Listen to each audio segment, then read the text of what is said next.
world.tv and join our newsletter. It goes out to many thousands of people to educate, uplift, and inspire them about what to do in this world, to take action, and to be spiritually connected so we can move this planet along to its next operating level, if you will.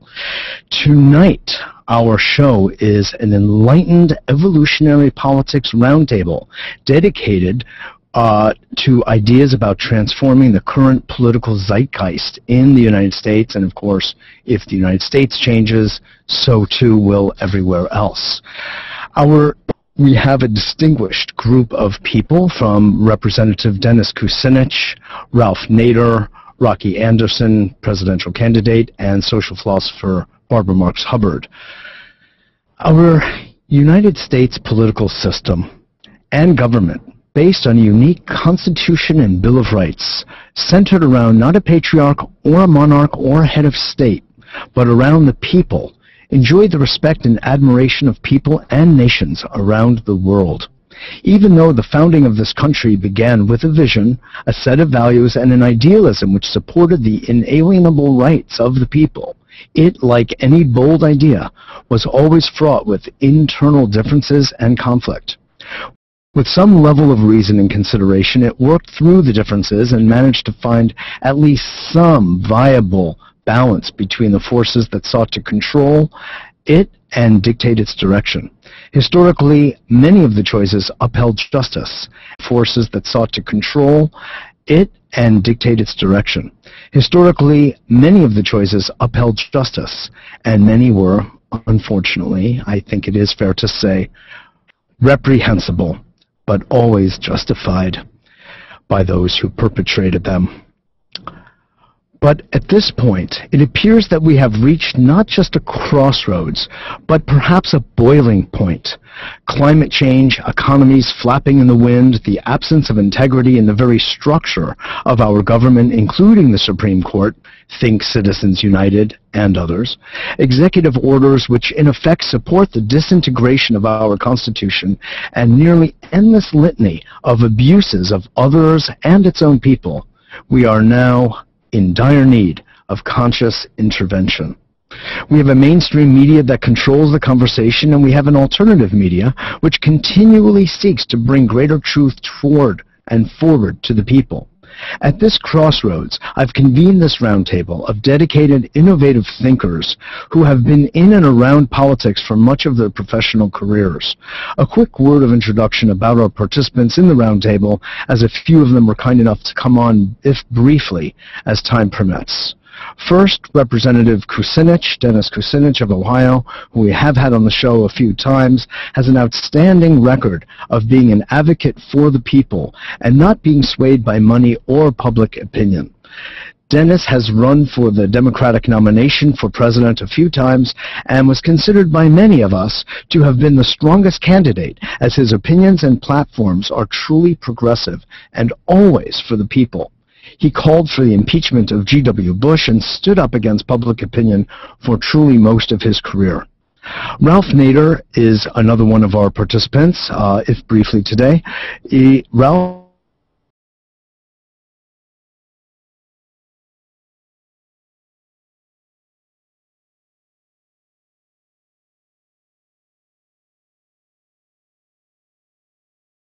He has also been brought into regular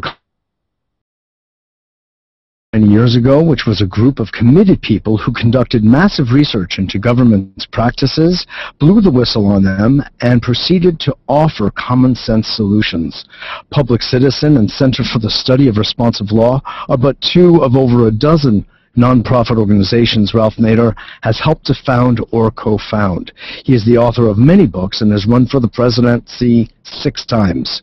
Ralph's latest book is called Getting Steamed Over Corporatism, and we hope to have Ralph on to discuss that book in depth. Rocky Anderson, another one of our participants, has been on the airwaves here at PRN and A Better World Radio a number of times. Rocky served as a 2-term mayor of Salt Lake City. He is the executive director of High Road for Human Rights. Prior to serving as mayor, he practiced law for 21 years in Salt Lake City, during which time he was listed as in Best Lawyers in America, and many other professional organizations. Rocky reduced the carbon footprint of the city of Salt Lake in 3 years during his being mayor.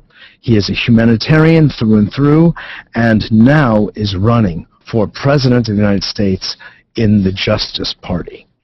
Our last participant is Barbara Marx Hubbard, who in 1984, to name her involvement in politics, was named, her name was placed in nomination for the vice presidency of the United States on the Democratic ticket, calling for a peace room, sounds familiar, to scan for, map, and communicate what is working in America and the world. Emphasis on the affirmative. That's the way Barbara is.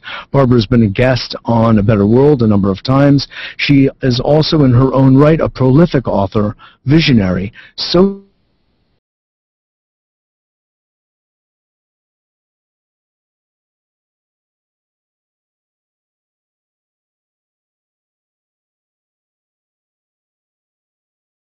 2012. So with that introduction, I would like to dive right in. Dennis, are you on the line? Yes, thank you for the invitation to be on your show and with so many distinguished Americans. Thank you. Wonderful, absolutely. I'm so glad that you were able to make it. Congressman, you are an interesting man in many ways. You occupy a role in Congress that very few people do. You are outspoken, you do not take no for an answer, you are persistent, and you speak truth to power. That is a very unusual role. What I would like to know, and I would like our audience to know from you, is since you're living the life of a congressman, what is it actually like, before we get to the more enlightened part, to be there day by day living the life of a congressman? Each day I focus on matters at hand that relate to my constituents and the greater Cleveland area, to America and the world. And there's work to be done at every level.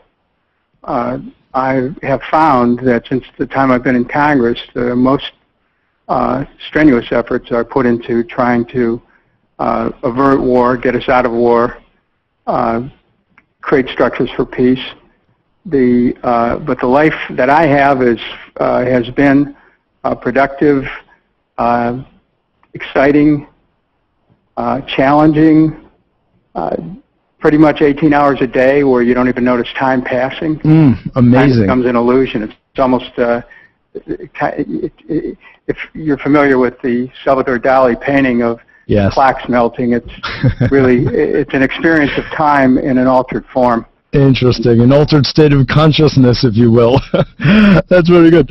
Now, you bump into many difficulties, challenges on a daily basis as well. Pressures, you could say, to conform to certain ways of thinking, let's say, to performing in certain ways for purposes of fundraising. Tell us a little bit about that when you see government going wrong. Well, let me offer this perspective. I can tell you that when you're sure what you stand for, there's no pressure. You have to be who you are, and how hard is that? Mm-hmm. So I am perhaps the wrong person to talk to about pressures on the job, because I've never looked at it that way. I stay in the flow. I know what my commitments are. I pour myself into those commitments for social and economic justice, for peace, for a cleaner environment, for a world that will not disintegrate, and for the interests of my constituents. And I don't get distracted. And the pressures that come up, yes, you have to raise money to run campaigns. That's true. Yes, you have to make certain appearances in certain places so people know that you love them. Mm-hmm. That's true. Mm-hmm. Yes, okay. But if you proceed every day with a sense of joy, I can tell you there's no pressure. It's just a chance to serve. And actually a privilege to serve. Yes, indeed. I understand, and I very much appreciate that. And your answer actually just further reflects the notion of bringing an enlightened leadership into the body politic, because that's just what you expressed, and as I would expect, by the way.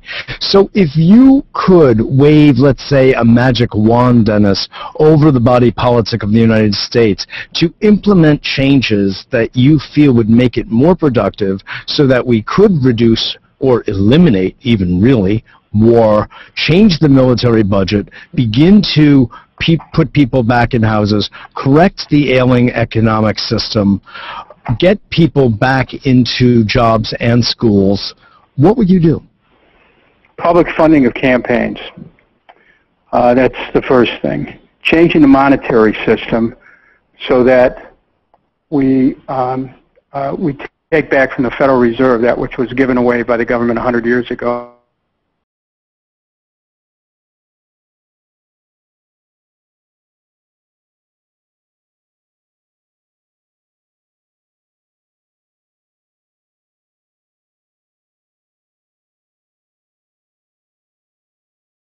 At the, really work upon a vision of a world as one. Instead of America above all the other countries of the world, America is a part of the countries of the world, looking to cement international agreements on getting rid of nuclear weapons and on getting rid of biological and chemical weapons, and having a small arms treaty, a landmine treaty, joining the International Criminal Court. I mean, we really need to join the world community and not be separate. We need to unite global citizens. In a way, we are at the threshold of an era where even the nation state itself begins to lose its cohesive power, and that far and away from the nation state is the principle of human unity, which surrounds it all.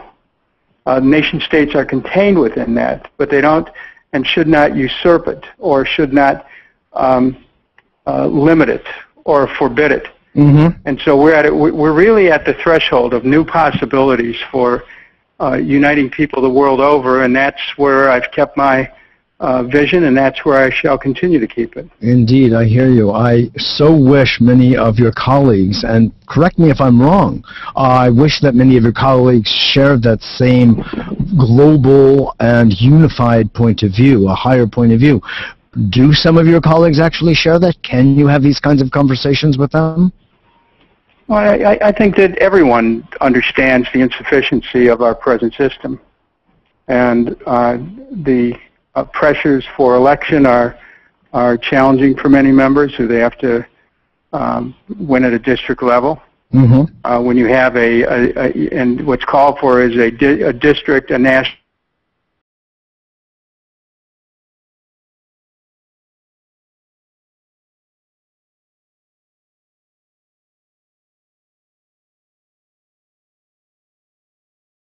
The people I serve with, they're good people. The system is rotten.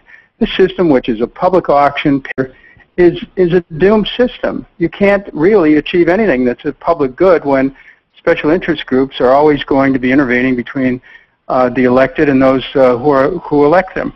And so that's why we have to not just reverse Citizen United. We have to say that there cannot be any private money in elections. It can be only elections at a federal level should only be publicly funded. And one way of addressing that is build grassroots support to have that kind of a system at every level of government. But that's a real significant problem now, because we can't, arms manufacturers will continue to work for greater spending for the military and for capital expenditures for arms. These wars that we've been in since 9/11, been a bonanza for military contractors, for war profiteers, and our energy policies, which feed directly into our military policies, or military policies feeding into energy policies. They're all a reflection of the misplaced priorities of attempt to dominate other people, to take their assets or resources, because we're more powerful. We have to stop this. We have to stop the empire building. It's over. We can't. The world is interconnected and interdependent, and there is no point whatsoever in trying to be the policeman of the world and trying to be the king of the world. That's all silly. Yes. We need to act upon the essential interconnectedness of all people, and from that enforce every place where we can the fact that human unity is the underlying reality of our planet. Yep. And that's where I come from. I so appreciate that. Now, my question to you, my last question for the moment, is what is the biggest obstacle from that being manifest in the body politic that you see?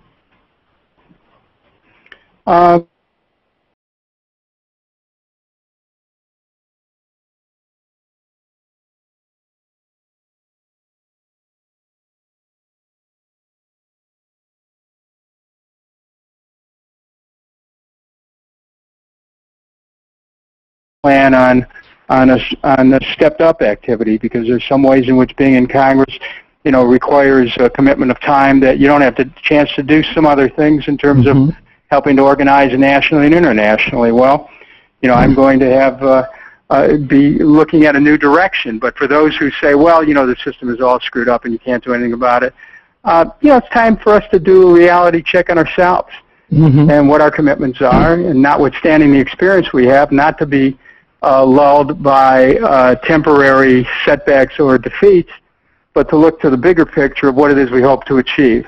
And what I hope to help become a continuing agent for is for people being able to unite worldwide, and for the nation states to either be consistent with the practical aspirations of people for peace and for social and economic progress, or they become irrelevant.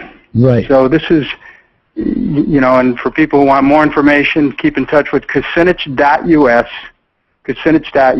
and we'll keep you posted on our work. Do you have ready plans at hand for? Oh yeah, what? You stay tuned. That's what I'll. Okay, I was wondering if you'd give us a little prelude. I just did. Okay, fine. I like it. Kucinich.us. Yes. I appreciate it. Thank you for doing this show, and thanks for including me. Absolutely. And, along with Barbara Marks Hubbard, Rocky Anderson, and Ralph Nader, who are all good friends. Indeed. Wonderful. Dennis, thank you so much for being on the show today, and we'll speak to you again soon. Bye-bye. Bye-bye. Okay, so it's very interesting. Talk about enlightening. We got a true take on someone who is in the thick of it and can still and does very much maintain his own clarity of vision and his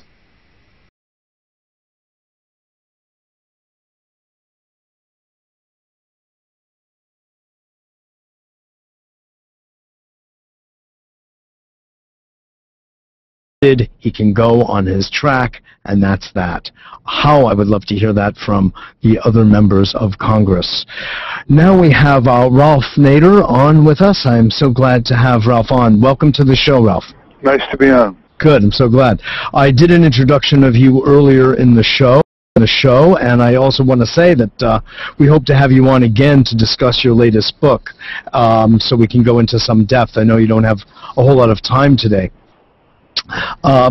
What I'd like to do, since you've been involved in politics for so long, decades, in one way or another, having run for president half a dozen times, when you take a look at the body politic in the United States, so about which you're working around in one way or another every single day, what do you see as the central problems, and what do you see as the primary solutions that you would like to see if you were able to, let's say, wave a wand and implement the changes you would like to see?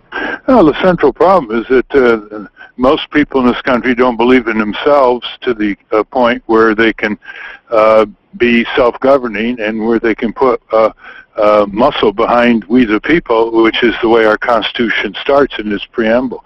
So you can criticize the Congress. I'm sure your other guests are going to do quite forcefully, and the runaway presidency, and the criminal wars of aggression, and the increasing poverty in our country, and the abandonment of our corporations with jobs and industries to fascist and communist regimes overseas who know how to keep their workers in their place. And you can add things like, well, the whole progress in 70 years is now vulnerable to being rolled back by the craven worst Republican Party in its history that dominates Capitol Hill, or you can talk about Wall Street collapsing the economy with greed and then going to the taxpayer for a bailout.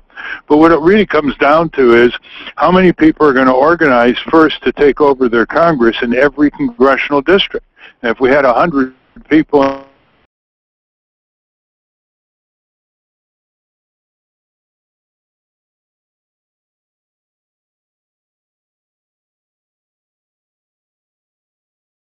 adjusted for inflation, it would be $10 now instead of $7.25 federal. Yes, and full effectively Medicare gone for down. all, and get the wars over with, bring the soldiers back home, change the tax system, have real law enforcement on corporate crime and fraud, and shift power from the few to the many, and a lot of good ways like clean campaigns, public financing of campaigns, and letting workers form unions more easily, and letting consumers and others band together through inserts and banking and insurance company billing envelopes. All these things, you know, we've studied these. They've been documented. They have been working in a few areas here and there, but they haven't spread around the country. So what's the main pivot to turn the country around? Yes. It's Congress. You turn Congress around, you turn the executive branch around, because Congress has the most power under the Constitution, even though, as Dennis Kucinich has pointed out, it doesn't use it and abandons it to the presidency. Yes. So my focus is really trying to get people to start these Congress watchdog groups on changes and redirections that are pretty much supported by a majority of the folks back in their district, like living wage, like cracking down on corporate crime, like full Medicare for all, and so forth. Even getting out of Afghanistan is now about 70% of the people support that in the polls. But it's amazing how much time on good radio and good TV, those are rare descriptions, by the way, yes, is spent on diagnosis and on recounting all the injustices, and almost no time is spent on how do you get 100, then 1,000, then maybe a couple thousand in each congressional district to band together in Congress watchdog groups. Every congressional district has colleges, community colleges, other institutions like that, and they have 650,000 people average in every congressional district. So it's not out of range for people to get together the way they do for bowling leagues and the way they do for sports, and get together and pony up.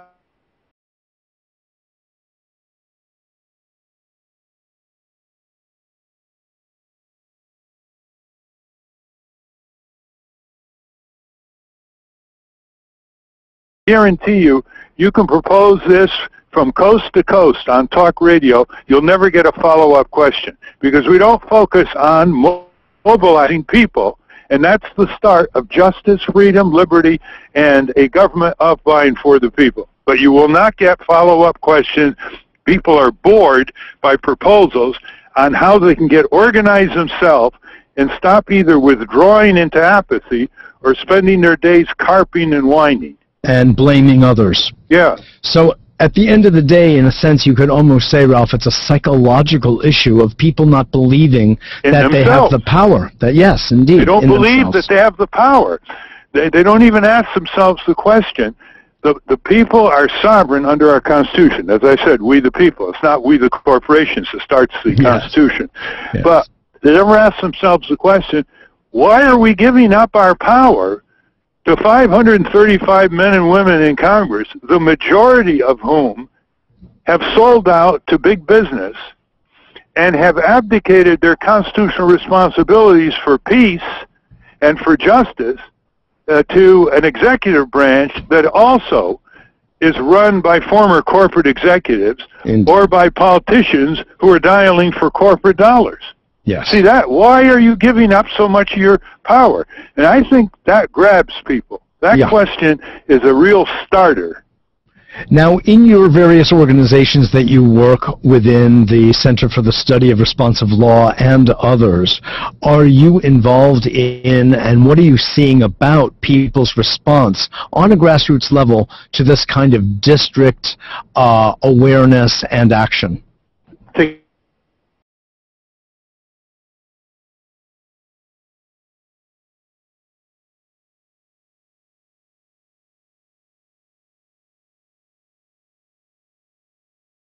Or a multi-billionaire who's in his 70s or 80s and 90s and is enlightened, and it has a different perspective on life for his grandchildren or her grandchildren, yes, to put about $80 million, and that will organize what I just said in each congressional district for put about $80 million, and that will organize what I just said in each congressional district for a year to kickstart it. You see? Yes, that's what you wrote a book about that. Right, and I wrote a book about that. It was a book of fiction, but it could happen. It's called, in quotes, Only the Super Rich Can Save Us. Yes. And I've written the most recent book you alluded to. Yes. It's called Getting Steamed and Overcoming Corporatism. And it's got that plan that I mentioned in the afterword about organizing in every congressional district. You got to start with a place where you have a fulcrum, where you have a real lever, and Congress, for all people say about it, is the most vulnerable or susceptible to change faster than the executive and judiciary branches, which operate on congressional appropriations. So in other words, local pressure exerted from all of the different districts across the United States would begin to shift the attention of the Congress from corporate focus to people focus. Exactly. Or you know, they either will shape up or they'll be shipped out. Yes. And actually, I saw this happening in the mid-'60s with people who were considered in the pockets of big business, like Senator Warren Magnuson from Washington State. He was the powerful chairman of the Senate Commerce Committee.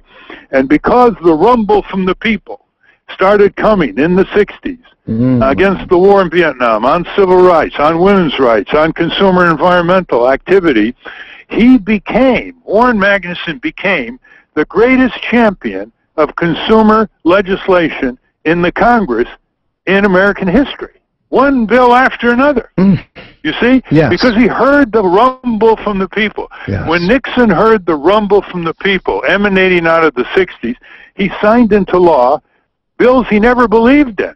The Environmental Protection Act, the Occupational Safety and Health Act, the Product Safety Commission Act, on and on. Yes. Why? Because he heard the rumble from people. There hasn't been much of a rumble from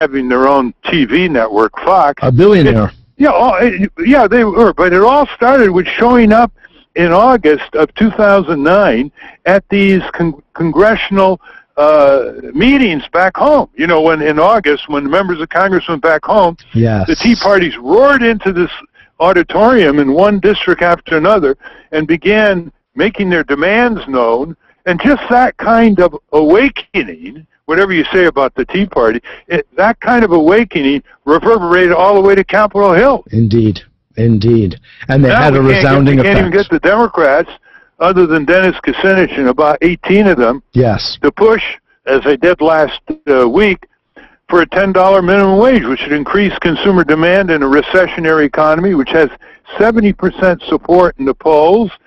I mean, Canada's $10.25, and the Canadian dollar is now even with the U.S. dollar, $10.25 minimum wage. It's $7.25 in this country, the lowest in the Western world. We ought to be ashamed of ourselves. And if the Democrats can't take that as a winning issue politically, if they don't care about the moral and humanitarian issue, then they're really gone. They're dead in the water. Indeed. Well, what if you take the statistic that some 70% of Americans are all for pulling out of Afghanistan, enough of the war finished, and yet Congress or the executive branch does not do anything substantive about it except for rhetoric?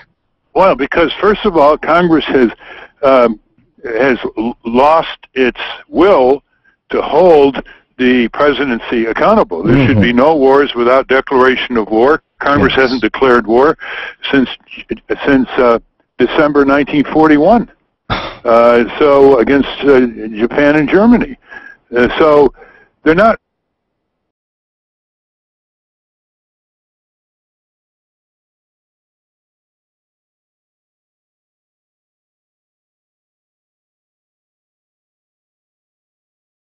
Presidency. Exactly. And President Obama is now extended George W. Bush's empire range around the world in ways no one ever dreamed of. True. When he was running in 2008. He's around the world in ways no one ever dreamed of. True.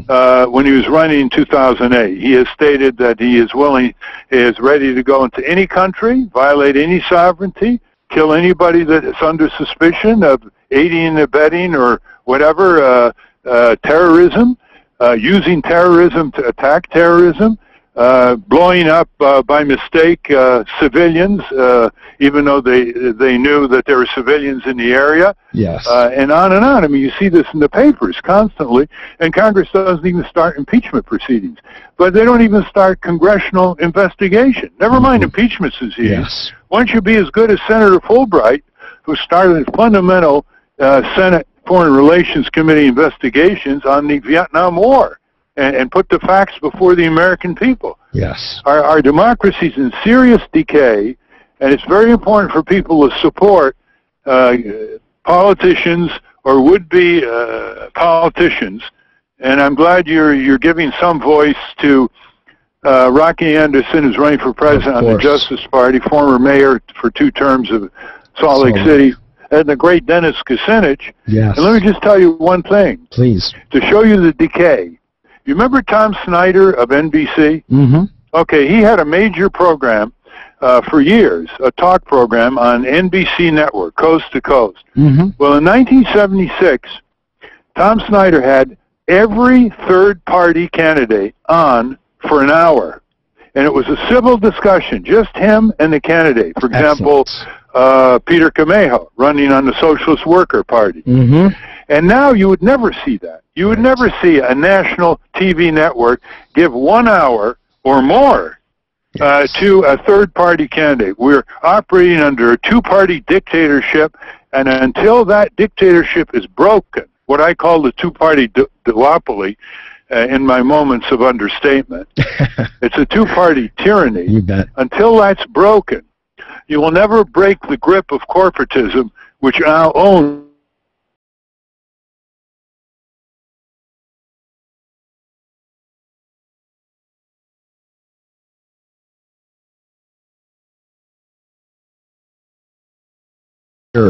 So I completely appreciate your point.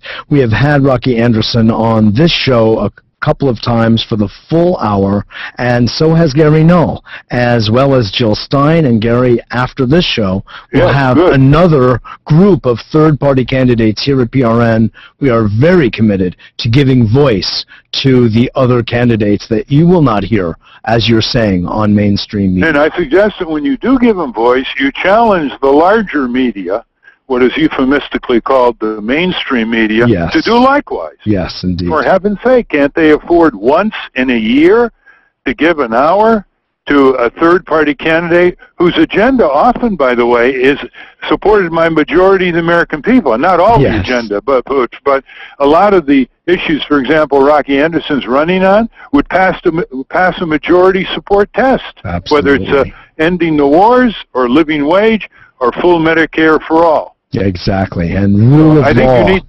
I think the good little media has got to challenge the larger commercial corporate media. That's right. Well, we do everything we can to do that, Ralph. I very much appreciate your input and all you had to share with us, because the words are wise. You have decades of experience, and I just really am grateful for your sharing that with our audience here at A Better World Radio. Well, we're very happy, Mitchell, that you're doing this. Well, thank you. Thank you. We will have you back on, and you're welcome to stay on. I'm going to bring Rocky Anderson on right this moment. And let Rocky have the time. Okay. He's got a lot to say. He sure does. And I appreciate your invitation for an encore. Absolutely. I will be following up with you. Thank you very much, Mitchell. Thank you, Ralph. Bye-bye. You're welcome. Bye-bye. That's Ralph Nader, who is, as I said, a star among all those who have been fighting for justice and on behalf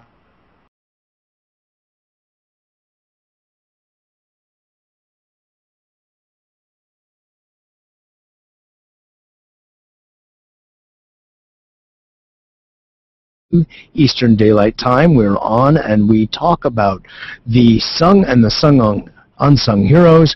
We talk about the ideas of transformation, of evolution, of creating a better world, of a shift in consciousness, of evolution, of creating a better world, of a shift in consciousness that will allow us to step up to a new operating system. So as Dennis Kucinich and Ralph Nader were just saying so beautifully, we can see the world as a unified whole, and within that context, take us the next step together. Instead of being divisive, be unified. It's an old story, it's not new, but it's time for implementation. So on that note, it's very much my joy to, we have two other guests on.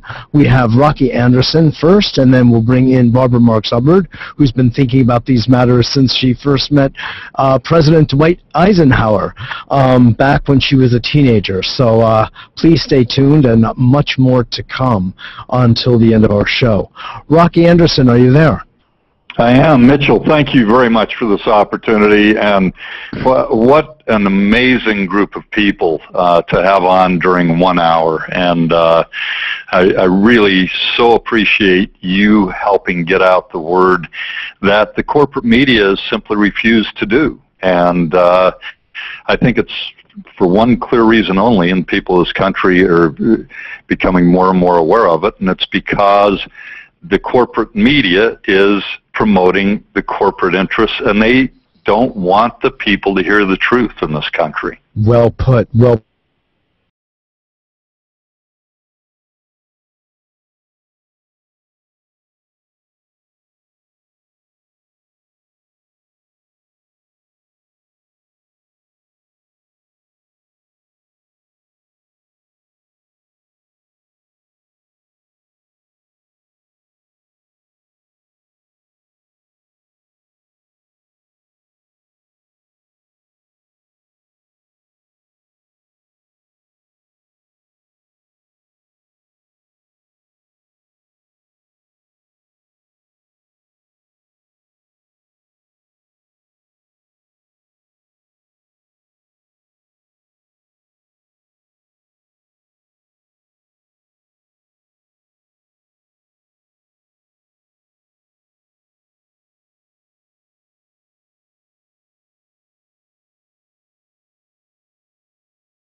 The kinds of changes that will promote the public interest finally, rather than simply the corporate interest, the interest of those who have bought and paid for our Congress and for our White House.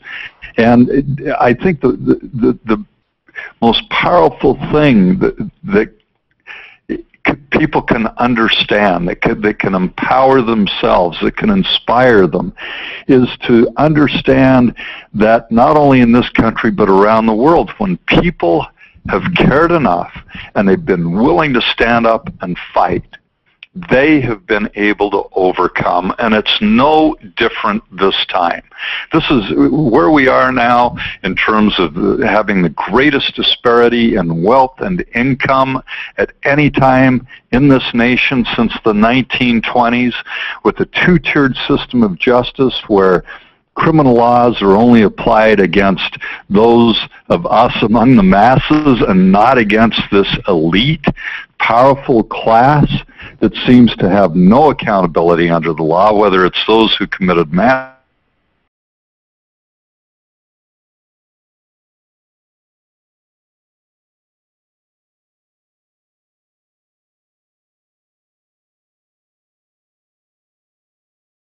War Crimes Act, our own domestic laws as well. We are at a state now, Mitchell, where we can either choose to sit back and see this continuation of a real trend toward fascism, and I never use that term lightly, but we can't also ignore what is happening in this country with this totalitarian presidency, a real trend toward an imperial presidency where the executive branch has claimed the power to do things that I never thought we would see in this country. The kinds of things, the totalitarian tyrannies in other nations used to do, and we were so proud to distinguish ourselves from those governments. Exactly. And that's exactly what we're seeing now. Whoever would have thought, Mitchell, no one, that Congress and our president would pass and sign into law legislation that would allow our government to point the finger at anybody, anywhere, and say, according to their judgment, that person can be rounded up, basically kidnapped, put away, perhaps without any notice to their families at all as to what happened to them, no legal representation, no right of habeas corpus, no charges, and no trial. Of course, you're referring to the National Defense Authorization Act and an executive order that followed that. I totally appreciate what you're saying. But it was President Obama who requested those powers. I'm aware. I'm aware of this. The assassination of U.S. citizens with no semblance of due process. And now a kill list that's been revealed. I want to remind us, Rocky, of a very important point that, interestingly, both Dennis Kucinich and Ralph Nader made, which is that while I feel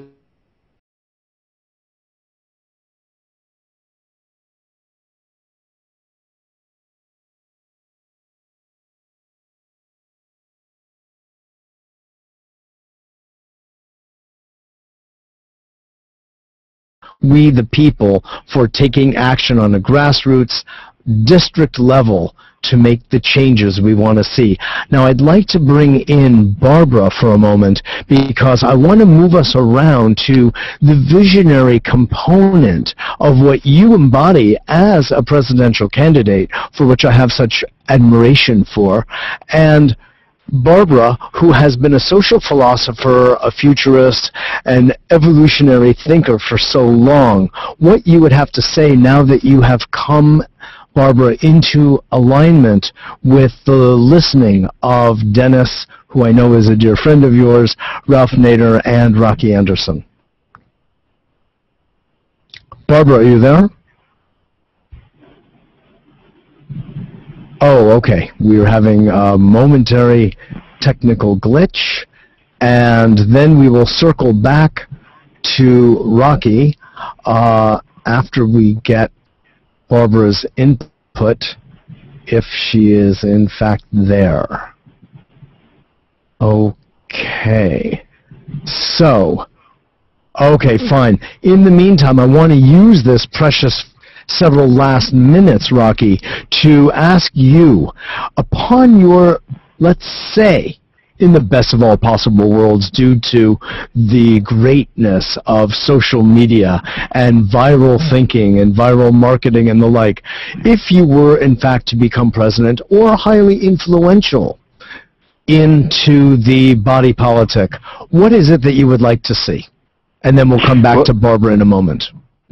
I want to see justice in this country. I want to see that everybody is held accountable under the law, that no one is above the law, and that we return to those over 3 decades in this country's history where we had a strong middle class, where the wealthy were paying their fair share of taxes, where people were being paid fairly, where there was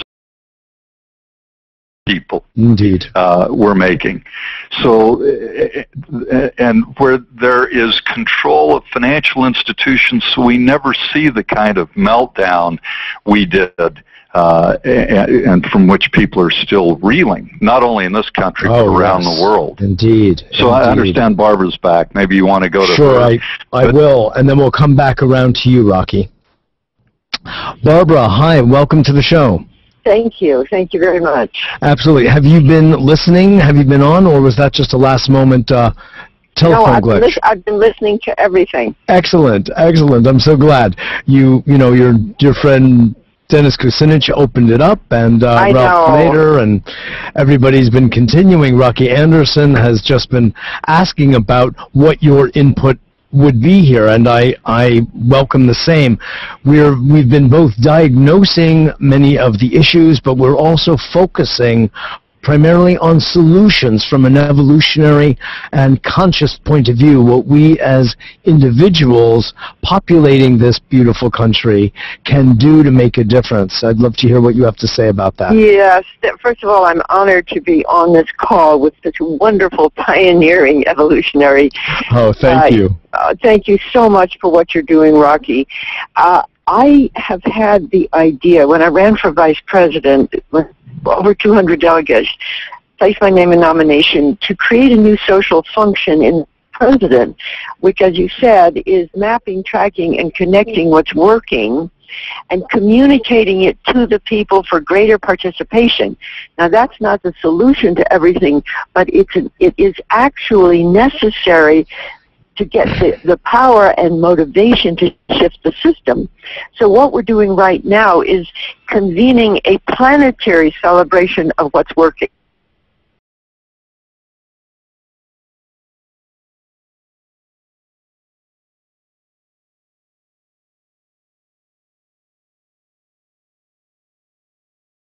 It activates the impulse of creativity in everybody, by the social evolutionary potential of people wanting to create together. Mm-hmm. And I'd like to say, I expand Thomas Jefferson to say, we hold these truths to be self-evident. Everybody is born creative. Yes. And I want to stimulate the creativity of people no matter what their condition.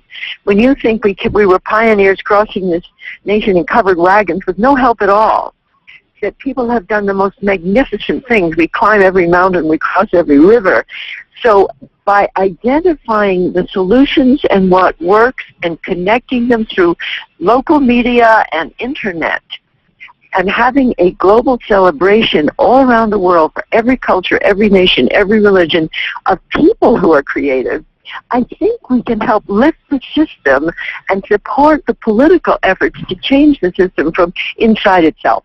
Yes, indeed. One of my favorite books was written by Gordon Davidson and Corinne McLaughlin called Spiritual Politics, Changing the World from the Inside Out. And it was all about changing ourselves sufficiently to shift the body politic. The two didn't happen separate from each other. Rocky, I have to say I see your candidacy as president, the courage it takes, as Barbara just indicated, the commitment it takes. After all, you're doing this because your heart was broken. I know, I've spoken with you. You saw what was happening to our country, and you wanted to reconnect to its original vision of greatness and of generosity and kindness and virtue in itself and for the world. What would you do upon becoming president or becoming very influential in the body politic to bring that about? Well, Mitchell, I think that it does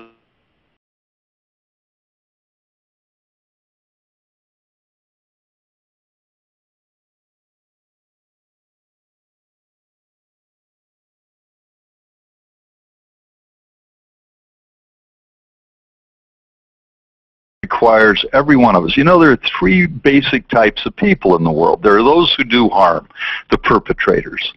And then there's the vast majority of people, and those are the bystanders that accommodate the wrongdoing by standing back and finding all sorts of excuses not to act. And I'm hearing it from a lot of people, and very sadly, a lot of young people right now who feel that things are hopeless, that they can't really make a difference. How are we going to combat all this money? All these excuses to be resigned and not take on the responsibility to act and engage.